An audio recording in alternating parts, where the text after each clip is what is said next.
À l'heure du sommet de l'Élysée, voyons ce que dit la presse française. Le sommet qui a pour thématique principale paix et sécurité en Afrique.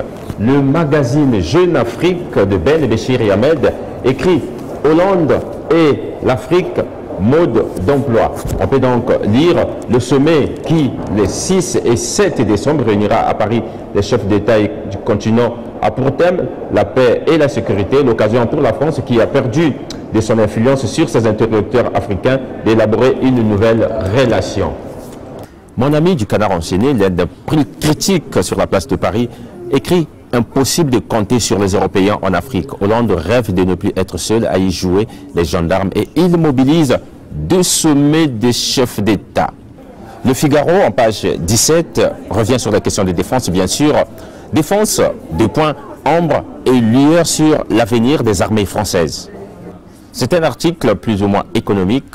Les Échos écrit « Paris veut reconquérir un continent africain en plein essor ». Donc on peut dire 580 entreprises et 200 organisations internationales à Bercy aujourd'hui.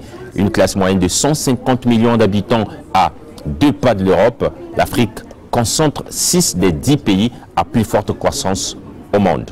On peut lire sur la colonne de l'opinion, depuis 1 an, Bercy porte un intérêt croissant au Kenya, au Nigeria et à l'Afrique du Sud.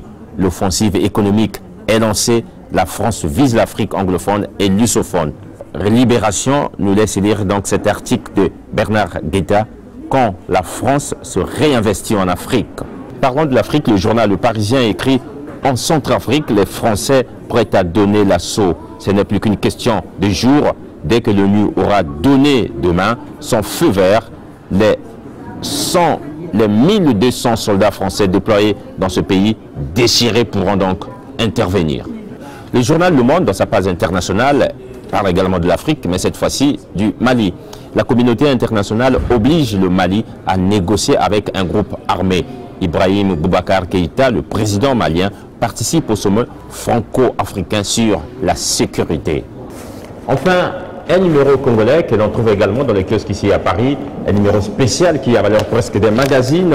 Les dépêches de Brazzaville, on peut dire quelques signatures de Émile Ngakama, l'intégration régionale au service de la sous-région Afrique centrale, Jean Bockel.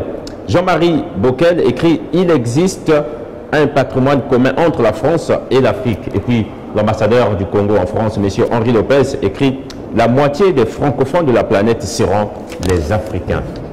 Voilà.